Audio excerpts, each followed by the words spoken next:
Je pensais que pour changer mon corps, je devais toujours en faire plus. Plus de sport, plus de cardio, plus de discipline, plus de restrictions.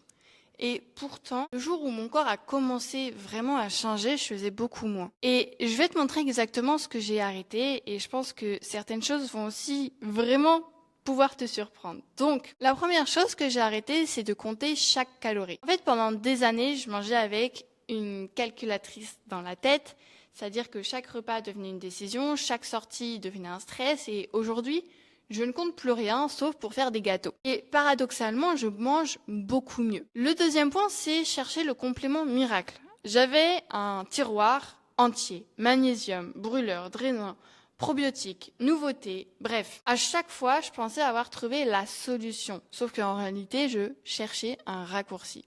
Le troisième, ça a été punir mon corps. En fait, avant, si je mangeais une pizza, je faisais beaucoup plus de cardio. Si je craquais, je culpabilisais. Aujourd'hui, je mange une pizza.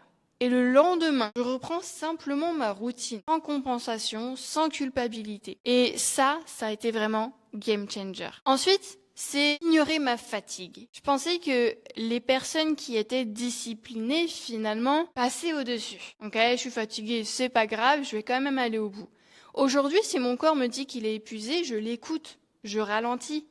Parce que récupérer fait aussi partie de la progression, que ce soit par rapport au sport ou que ce soit par rapport à autre chose d'ailleurs. Le dernier point, c'est vouloir aller trop vite. C'est-à-dire que je voulais perdre mes 10 kilos. Alors, le plus rapidement possible, c'était la meilleure solution. Aujourd'hui, je préfère construire un corps qui est capable de rester en bonne santé pendant les 30 prochaines années de ma vie. Et encore, parce que j'ai à peine 30 ans, donc ça fait que 60 ans, mais moi, j'aimerais bien vivre jusqu'à 120 ans en bonne santé. Et ça change tout. Mais ce qui a réellement changé les choses, si on peut dire, c'était pas seulement ce que j'ai arrêté, c'est aussi ce que j'ai commencé à faire. Et qu'est-ce que j'ai commencé à faire? J'ai commencé à manger plus. Oui, plus de protéines, plus de glucides, plus de gras, parce que pour les hormones, le gras, c'est indispensable pour un bon fonctionnement. Des repas beaucoup plus réguliers, et surtout, j'ai arrêté d'avoir peur de certains aliments. Et ça, c'est important. Et puis, qu'est-ce que j'ai commencé à faire d'autre? Calmer mon système nerveux. Chaque jour, quelques minutes. La respiration,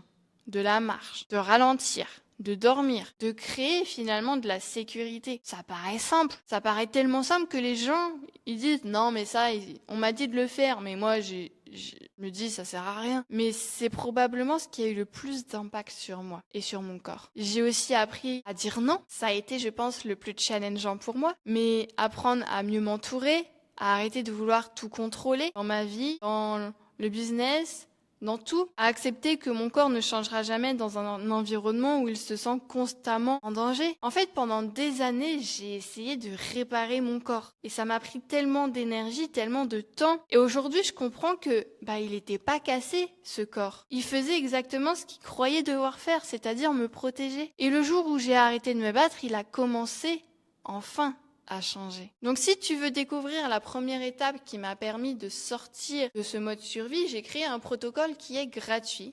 Tu peux le télécharger dans la description et écrivez en commentaire, je serai ravie de te lire. Allez, je te dis à dimanche prochain.